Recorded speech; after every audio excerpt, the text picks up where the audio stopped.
नमस्कार। देश देशांतर में आपका स्वागत है। मैं हूं कुर्बान अली। नोटबंदी के फैसले में रिजर्व बैंक की भूमिका का सवाल गहराता जा रहा है। इस बारे में गुरुवार को वीरप्पा मोइली की अध्यक्षता वाली संसद की आर्थिक मामलों की स्थायी समिति में कई विशेषज्ञों से सलाह मशवरा भी किया गया।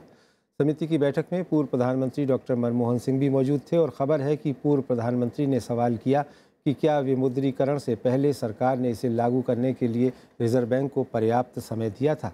साथ ही उन्होंने स्थायी समिति को ये सुझाव भी दिया कि समिति रिजर्व बैंक के गवर्नर उर्जित पटेल की पेशी से पहले सरकार के उन अधिकारियों को समिति के समक्ष पेश होने के लिए कहे जो विमुद्रीकरण करने के सरकार के फैसले में शामिल थे। डॉक्टर मनमोहन सिंह का कहना था कि रिजर्व बैंक के एक नोट के मुताबिक सरकार ने विमुद्रीकरण का फैसला 7 नवंबर को ही कर लिया था और रिजर्व बैंक के बोर्ड ने इस बारे में 8 नवंबर को फैसला लिया। साथ ही उन्होंने स्थायी समिति से ये भी कहा कि वो रिजर्व बैंक के गवर्नर से बैंक की स्वायत्तता के बारे में भी सवाल करे कि क्या उसे बरकरार रखा जा रहा है या नहीं। बताया जाता है कि रिजर्व बैंक के गवर्नर उर्जित पटेल अगले वर्ष 18 या 19 जनवरी को संसद की आर्थिक मामलों की स्थायी समिति के समक्ष पेश होंगे और उससे पहले 11 या 12 जनवरी को वित्त मंत्रालय के वरिष्ठ अधिकारियों को तलब किया जाएगा। खबर ये भी है कि स्थायी समिति ने जिन आर्थिक विशेषज्ञों को नोटबंदी पर चर्चा के लिए बुलाया था उनकी राय बटी हुई थी। विशेषज्ञों में अर्थशास्त्री राजीव कुमार, महेश व्यास, कविता राव और प्रणव सेन मौजूद थे। विशेषज्ञों ने समिति की बैठक में कहा कि नोटबंदी से आर्थिक विकास दर कम हो सकती है, महंगाई बढ़ सकती है, साथ ही आने वाले दिनों में बेरोजगारी बढ़ने तथा आर्थिक वृद्धि दर घटने की भी संभावना है। समिति अपनी अगली बैठकों में आम लोगों को नकदी निकालने में आ रही परेशानियों पर बैंक के अधिकारियों तथा बैंक एसोसिएशन के प्रतिनिधियों से भी बात करेगी। देश देशांतर में आज चर्चा इसी विषय पर मेरे साथ हैं भारतीय रिजर्व बैंक में निदेशक रह चुके विपिन मलिक, कांग्रेस पार्टी के राष्ट्रीय प्रवक्ता डॉक्टर अजय कुमार हमारे साथ होंगे, साथ ही बीजेपी नेता विवेक गोयल हमारे साथ हैं और वरिष्ठ आर्थिक पत्रकार नितिन सेठी भी हैं। आप सभी का स्वागत। मैं सबसे पहले अजय कुमार जी आपसे शुरुआत करना चाहूँगा कि आपकी पार्टी के वरिष्ठ नेता पूर्व प्रधानमंत्री डॉक्टर मनमोहन सिंह ने, खबर ये आई है आज के अखबारों में प्रकाशित हुई है प्रमुखता के साथ, ये सवाल किए हैं, रिजर्व बैंक की भूमिका पर सवाल उठाया है, उसके गवर्नर की भूमिका पर सवाल उठाया है और कहा है कि क्या उसकी ऑटोनॉमी बरकरार है। क्या आपको सरकार पर कुछ अविश्वास है?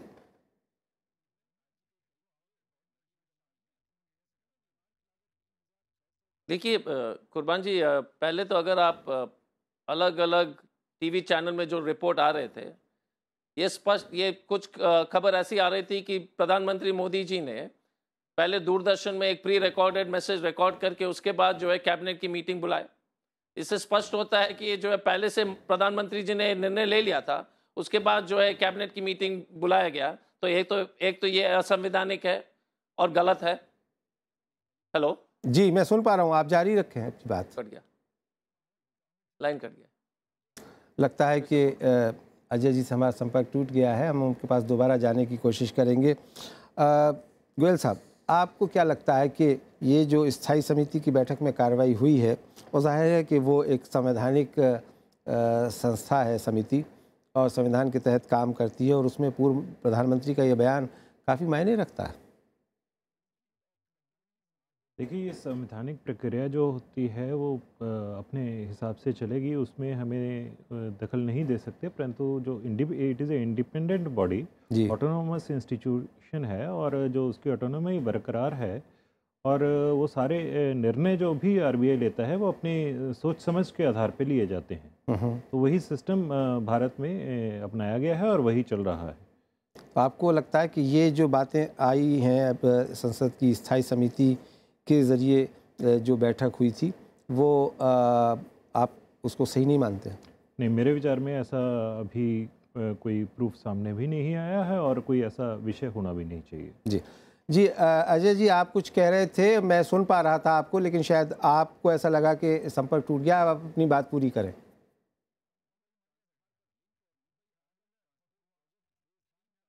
देखिए, एक तो प्रधानमंत्री जी के जो अलग अलग टीवी चैनल में जो खबर आ रही है कि पहले से उन्होंने जो है दूरदर्शन में उन्होंने अपना भाषण दिया था ये विमुद्रीकरण के विषय में, और उसके बाद जो है कैबिनेट की मीटिंग बुलाई गई, वो एक उस पर एक बहुत बड़ी प्रश्न चिन्ह है। ये सरकार के काम करने के तरीके पर हम जो है प्रकाश डालना चाह रहे हैं। दूसरी बात ये है कि रिजर्व बैंक के अगर आप अभी वर्तमान स्थिति, अगर उनके बोर्ड ऑफ गवर्नर्स के अगर आप जितने पोजीशन जो खाली पड़े हुए हैं, उनको जो 14 के आसपास जो है वहां पर जो पद स्थापित करने की आवश्यकता है, वहां पर सिर्फ 7 लोग जो है, 7 लोग की जो है वहां पर जगह दी गई है। तो एक तो बोर्ड पूरी तरह से रिजर्व बैंक की कंप्लीट नहीं है, तो एक और इसके इस संदर्भ में ये सवाल उठता है कि ये रिजर्व बैंक की जो है इंडिपेंडेंस पर और इंडिपेंडेंस डायरेक्टर की अभाव जो है, इस पर जो है ये विमुद्रीकरण की नीति में इनकी क्या रोल रही। ठीक। तीसरा सवाल ये उठता है कि अगर रिजर्व बैंक ने जो ये सोच समझ के निर्णय लिया, तो उसके जो है उसके बहस हुई कि उसके दस्तावेज है कि नहीं, इसके नफा नुकसान और फायदा के बारे में चर्चा हुई कि नहीं, इस पर जो कोई बात जो सार्वजनिक रूप से किसी को जानकारी नहीं है। तो इसलिए मनमोहन जी ने जो है, पूर्व प्रधानमंत्री मनमोहन जी ने जो सवाल उठाए थे, ये बहुत ही अहम सवाल है कि ये जो रिजर्व बैंक ऑफ इंडिया की जो है इंडिपेंडेंस पर, स्वायत्ता पर जिस तरह से मोदी जी की सरकार ने जो है जिस तरह से दबाव डाला, और ये आम चर्चा हो गई कि ये वित्त मंत्रालय के दबाव के चलते हुए आरबीआई ने जो अपने जो है हस्ताक्षर जो है। जी अजय जी आप रहें, मैं आता हूं आपके पास में दोबारा। हमारे साथ इस वक्त रिजर्व बैंक में डायरेक्टर रहे विपिन मलिक साहब भी हैं। विपिन मलिक साहब, आप क्या कहेंगे कि जिस तरह से रिजर्व बैंक का काम करने का तरीका है, आप उससे वाकिफ़ रहे हैं, लेकिन पूर्व प्रधानमंत्री जो खुद रिजर्व बैंक के गवर्नर भी रहे हैं, जो वित्त सचिव भी रहे हैं, वित्त मंत्री भी रहे हैं और फिर देश के प्रधानमंत्री रहे हैं, तो मैं समझता हूं कि उन्होंने ये बात कही होगी तो पूरी जिम्मेदारी के साथ कही होगी, जो आज अखबारों में प्रमुखता के साथ छपी है कि क्या रिजर्व बैंक की ऑटोनॉमी बरकरार है, ये पूछा जाना चाहिए गवर्नर से। और जो उन्होंने सवाल उठाए हैं विमुद्रीकरण को लेकर के, आप क्या सोचते हैं उसके बारे में? कुर्बान अली जी, पहली बात तो ये है कि डॉक्टर मनमोहन सिंह ने जो इतने गवर्नर के अलावा प्राइम मिनिस्टर तक कितने ओहदे लिए हैं, तो उनको कोई भी इंफॉर्मेशन अगर मांगते तो शायद उनको इमीडिएटली मेड अवेलेबल कर दी जाती, और मेरे ख्याल कमेटी में दी भी होगी। मैं आपको थोड़ा सा बैकग्राउंड दे दूं कि आरबीआई ने प्रपोज किया था 27 मई 2016 को कि सेंट्रल गवर्नमेंट को कि हमें 2000 करोड़ रुपए का नोट छापने की परमिशन दी जाए, और उसकी परमिशन सेंट्रल गवर्नमेंट ने आरबीआई को 7 जून 2016 में दे दी थी। तो ये अचानक नहीं हुआ, ये प्रोसेस चल रहा था पहले से ही। पहले ओरिजिनली प्रपोजल थी 5000 और 10,000 नोट छापने की, जो कि एग्री नहीं हुई, गवर्नमेंट एग्री नहीं की। अल्टीमेटली आरबीआई ने 27 मई 2016 को ये प्रपोजल दी, और प्रपोजल 7 जून को अप्रूव हो गई 2016 में सेंट्रल गवर्नमेंट में, और रिजर्व बैंक ने उसके बाद उस पर मशीनों पे और वर्किंग पे काम शुरू कर दिया जी। एक तो ये बात हो गई। दूसरी बात ये है कि दूसरी चीज़ ये है कि 10 नवंबर 2016 को रिजर्व बैंक के पास 15,000 करोड़ 100 रुपए का, 50 रुपए का, 10 रुपए का, 20 रुपए का ये नोट एग्जिस्टिंग वॉल्ट्स में स्टॉक पड़ा हुआ था, जो कि इमीडिएटली रिलीज कर दिया गया। ये स्टॉक अगले 3 सालों में बढ़ना था, बट क्योंकि नोट विड्रॉल हो गई तो ये स्टॉक इमीडिएटली रिलीज कर दिया गया।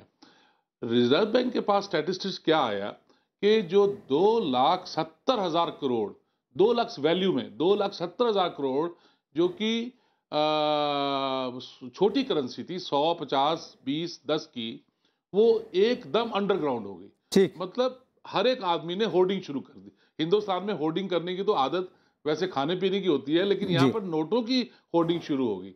जब नोटों की होर्डिंग शुरू हो गई तो फैक्ट ये है कि उस होर्डिंग की वजह से एक स्ट्रेस आ गया करेंसी मैनेजमेंट पे, जिसकी वजह से लोगों को तकलीफ। विपिन जी, मैं यहाँ आपको रोकना चाहूंगा, क्योंकि अभी हम उसके बैकग्राउंड की बात नहीं कर रहे हैं। हम बात कर रहे हैं कि संसद की जो आर्थिक मामलों की स्थायी समिति है, उसमें क्या चर्चाएं हुई हैं और जो खबरें आई हैं उस पर क्या सही है और क्या सही नहीं है। नितिन, आपको क्या लगता है कि जो विपिन मलिक साहब कह रहे हैं, आप उससे सहमत हैं?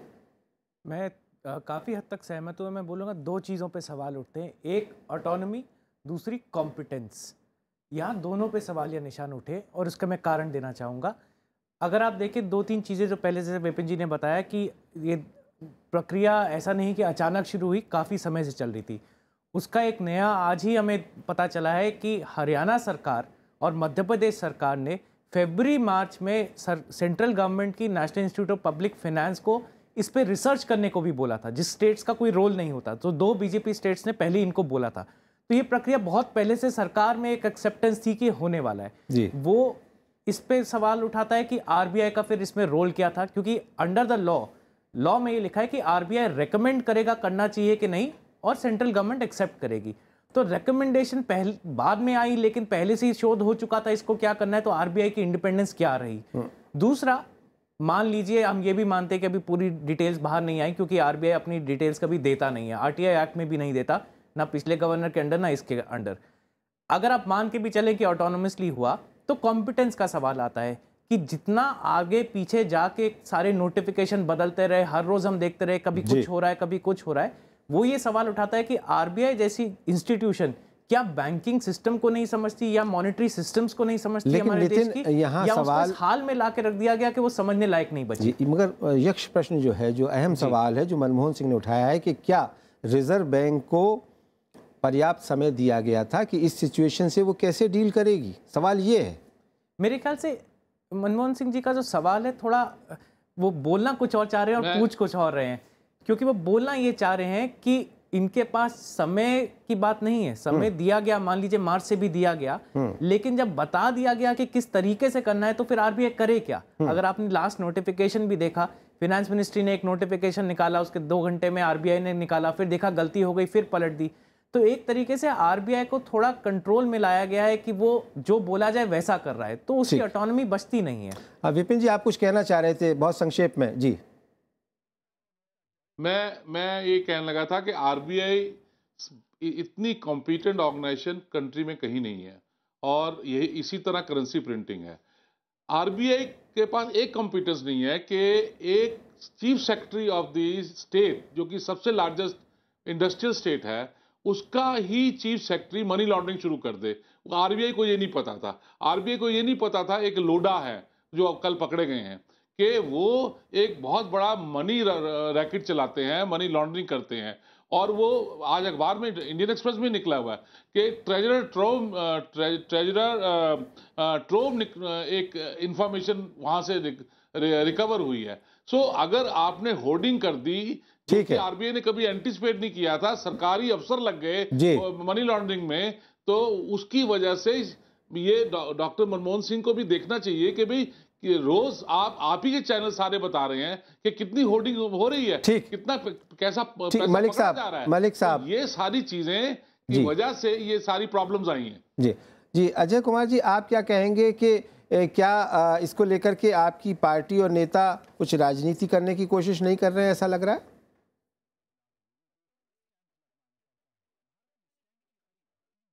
नहीं, देखिए, ये तो राजनीति की सवाल ही नहीं उठता है कुर्बान जी। पहली बात ये है कि रिजर्व बैंक जैसे संस्थान को जिस तरह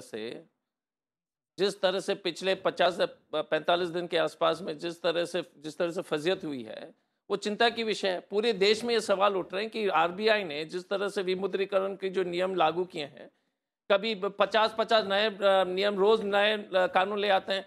मुझे तो ये चिंता रहती है कि इस टीवी शो के बाद एक और नया कानून जो है आरबीआई की तरफ से आ जाएगा। दूसरी बात है उनकी विफलता जो है, पूरी सिस्टम में कैश लाने की विफलता। एटीएम में 2000 रुपए के नोट फिट नहीं होते उस पर, और सरकार कहती है कि सीक्रेसी। पर सबसे प्रमुख बात यह है कि अगर सरकार के अगर आप काम देखेंगे तो सबसे बड़ी चिंता क्या है कि लगातार सरकार ने सुनिश्चित कर लिया है कि आरबीआई के बोर्ड में आधा पद खाली पड़े हुए हैं। तो इसका मतलब है कि वहीं पर इंडिपेंडेंस नहीं, ना तो बोर्ड के डिस्कशन हो रहे हैं, ना किस तरह से हो रही है। तो अगर वित्त मंत्रालय आरबीआई को चलाएगा तो देश के लिए जो बहुत बड़ी चुनौती है, ठीक, और ये देश के लिए बहुत बहुत बड़ा खतरा सामने मंडरा रहा है, क्योंकि जिस दिन वित्त मंत्रालय रिजर्व बैंक ऑफ इंडिया को चलाएंगे, और इसलिए कांग्रेस पार्टी ये सवाल को उठा रहे हैं, क्योंकि एक आर्थिक इमरजेंसी की तरफ आप आपातकाल की स्थिति में आप जा रहे हैं। आरबीआई की स्वायत्ता, इंडिपेंडेंस, स्वतंत्र होना बहुत इस देश के जो है खुशहाली के लिए अनिवार्य है, और ये मोदी जी की सरकार ने उसको खत्म करने का जो कदम उठाए हैं वो सचमुच में चिंताजनक है। ठीक, विवेक गोयल साहब, प्रधानमंत्री ने जब ये घोषणा की थी 8 नवंबर को, पूरे देश को संबोधित करते हुए उन्होंने कहा था कि 50 दिन की दिक्कत है और 50 दिन के बाद हालात बेहतर हो जाएंगे। अब वो 50 दिन की समय सीमा भी नज़दीक आ रही है, 31 दिसंबर बहुत ज़्यादा दूर नहीं है। लेकिन आप ख़ुद भी नागरिक के नाते देखते होंगे कि जो दिक्कतें हैं वो आम जनता की कम नहीं है, और ख़ास करके ग्रामीण क्षेत्रों में जो देहाती इलाके हैं, दूर दराज के इलाके हैं, जहाँ लोगों को 8-8, 10-10 किलोमीटर जाना पड़ता है बैंक, और वहाँ जाने के बाद पता चलता है कि बैंक मैनेजर का जिस दिन मन आएगा उस दिन वो 2,000 रुपये देगा, जिस दिन मन आएगा वो 6,000 रुपये देगा, जिस दिन आएगा 10,000 रुपये देगा। यानी बैंक मैनेजर जो है वो एक अपने आप में संवैधानिक संस्था हो गया है और लोगों की दिक्कतें कम होने का नाम नहीं ले रही है। क्या कहेंगे? देखिए, भारत की जो सबसे दो बड़ी जो समस्याएं थी, एक तो टेररिज्म था और एक जो करप्शन है। तो करप्शन और जो ब्लैक इकोनॉमी जो भारत में पैदा हो गई थी, ये सबसे बड़ी एक न्यूक्लियर स्ट्राइक है उस ब्लैक इकोनॉमी के अगेंस्ट मोदी जी का। जी। और तो हम ये माने कि ये युद्ध जैसी स्थिति है? जब किसी भी समस्या के लिए आपको इलाज करते हैं तो दवाई कई बार कड़वी होती है, कोई थोड़े बहुत उसके साइड इफ़ेक्ट भी होते हैं। तो ये इसके जो थोड़ी बहुत तकलीफ लोगों को सहनी पड़ रही है। आप तो दिल्ली में ही रहे हैं जी। आपने देखा होगा कि जब दिल्ली में सीएनजी लागू की गई थी सुप्रीम कोर्ट के निर्णय के बाद, तो किस प्रकार से लोगों को शुरू में तकलीफ सहनी पड़ी, लेकिन आज उसका जो इम्पैक्ट है हम सब पे अच्छा है कि दिल्ली की एनवायरनमेंट उस स्थिति से बहुत बदली हुई है जी। तो भारत में भी जो ये ब्लैक इकोनॉमी चल रही थी, मान लिया आपकी बात, जो उसका ट्रांसफॉर्मेशन का पीरियड चल रहा है, आपकी बात बिल्कुल मामूली के आतंकवाद से लड़ने के लिए, ब्लैक मनी को खत्म करने के लिए, भ्रष्टाचार को खत्म करने के लिए, लेकिन हुजूर वाला ये बता दीजिए कि हमें ये कड़वी दवाई कितने दिन और पीनी होगी? अभी 2 दिन पहले जो हमारे मिनिस्टर ऑफ स्टेट हैं फाइनेंस के अर्जुन मेघवाल जी, उन्होंने भी स्टेटमेंट दी है कि ये 3-4 दिनों में और इस समस्या का 3-4 दिनों में, काश कि आप जो कह रहे हैं वो सच हो पाए, और हम उम्मीद करते हैं कि सच हो पाए। जी अजय जी, बहुत संक्षेप में आप कुछ कहना चाह रहे थे, फिर मैं नितिन के पास जाऊंगा। जी कुर्बान जी देखिए, हमारे बीजेपी के साथी का हम सिर्फ यही कहना चाहेंगे कि ब्लैक मनी पर कोई असर इसलिए नहीं पड़ा क्योंकि अगर जिस तरह से सरकार आरबीआई के आंकड़े आ रहे हैं तो पूरे पैसे वापस आ गए। इसका मतलब है कि मोदी जी ने काला धन को सफेद करने का सबसे बड़ा योजना भारत में, आज़ाद भारत के पहले सबसे बड़ा योजना चलाए। दूसरी बात है टेररिज्म कम नहीं हुई, तीसरी बात है फर्जी नोट भी कम नहीं हुई। और अगर हम कह रहे हैं कि ब्लैक मनी, तो अगर पहले दिन से ही जो है चोर लोग के पास जो है नए नए नोट करोड़ों में मिल गए, तो आपने तो शुरुआत ही किया कि आप देख लीजिएगा कि पूरा तमिलनाडु, कन्याकुमारी से लेकर कश्मीर तक इतने लोग के पास नए नए लोग करोड़ों में मिल रहे हैं, लेकिन आपको एटीएम में या बैंक जाकर हम जो आम जनता को 2,000 रुपए नहीं मिलते हैं।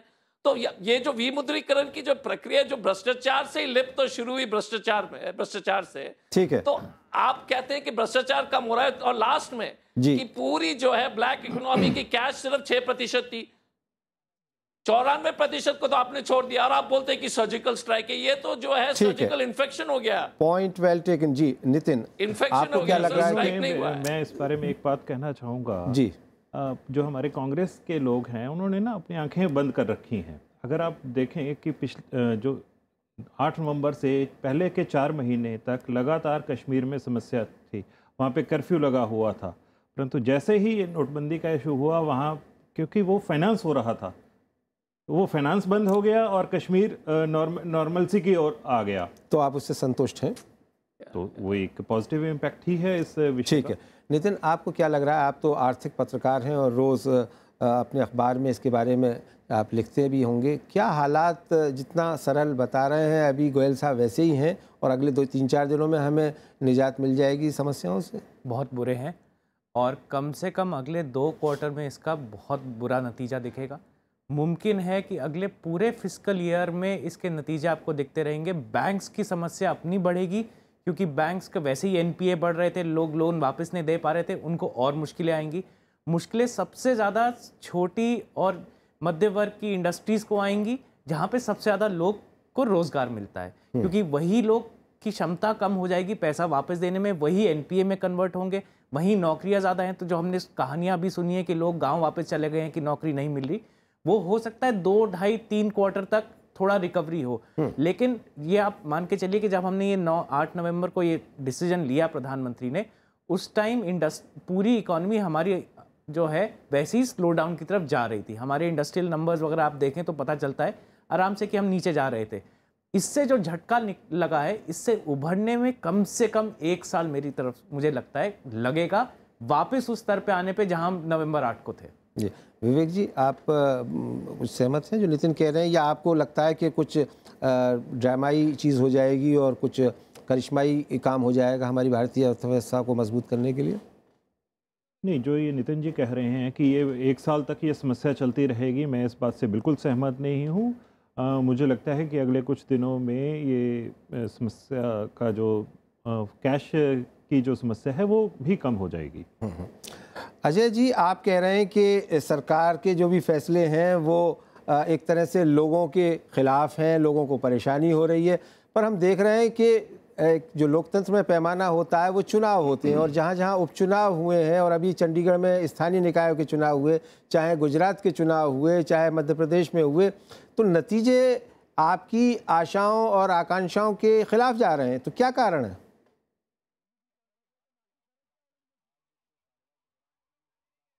देखिए कुर्बान जी, अभी तो ये शुरुआत इसकी जो असर, और पहली बात ये है कि चुनाव और आर्थिक नुकसान के जो है दोनों में तुलना करना उचित नहीं होगा। लेकिन पहले हम आपको सिर्फ आंकड़े दे देते हैं कि ट्रैक्टर की बिक्री जो है 65% कम हो गई, 2 व्हीलर की बिक्री 35% कम हो गई। तो हमारा ये कहना है कि जिस तरह से मनरेगा गांव में जो वहाँ शहर से या ये से पलायन हो रहे हैं, हमारे अपने प्रदेश में झारखंड में जो लोग गए हुए थे पंजाब और अलग उत्तर प्रदेश में जो है ईंटा भट्टा में काम करने के लिए, सब लौट रहे हैं मनरेगा में काम करने के लिए। तो इसका बहुत, यूपी के चुनाव तो आ रहे हैं, पंजाब के चुनाव आ रहे हैं, और जनता समझ रही है सब कुछ। पहली बात यह कि जनता जो है मोदी जी से यह सवाल जरूर पूछेंगे कि काला धन, आप बताइएगा कि कितने नेता पकड़े गए, कितने बड़े लोग पकड़े गए थे, कितने बड़े उद्योगपति पकड़े गए थे। हम अगर पूरे 15 लाख करोड़ वापस आ गए सिस्टम में, तो इसका मतलब ये प्रश्न चिन्ह हुआ कि सरकार की उम्मीद थी कि 2-3 लाख करोड़ वापस नहीं आएंगे, और ये पूरे इनकी जो ठीक विपरीत चले गया। इसलिए जो है मुझे जो हम हमारा नहीं, लोकतंत्र में सवाल पूछने का आपको हक है, आप सवाल पूछिए, मगर सवाल ये है कि जनता उसका जो जवाब दे रही है, जो उसका एक लोकतंत्र में तो यही पैमाना हुआ करता है अजय जी, कि आपको जन समर्थन मिल रहा है या नहीं। तो सरकार को जन समर्थन मिलता हुआ दिख रहा है।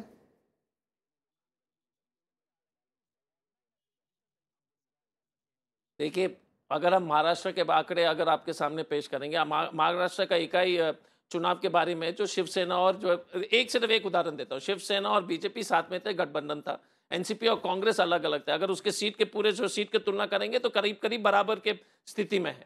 हमारा ये कहना है कि एक जो है चुनाव या चंडीगढ़ के म्यूनिसिपल इलेक्शन से जो है भविष्यवाणी करनी उचित नहीं होगा।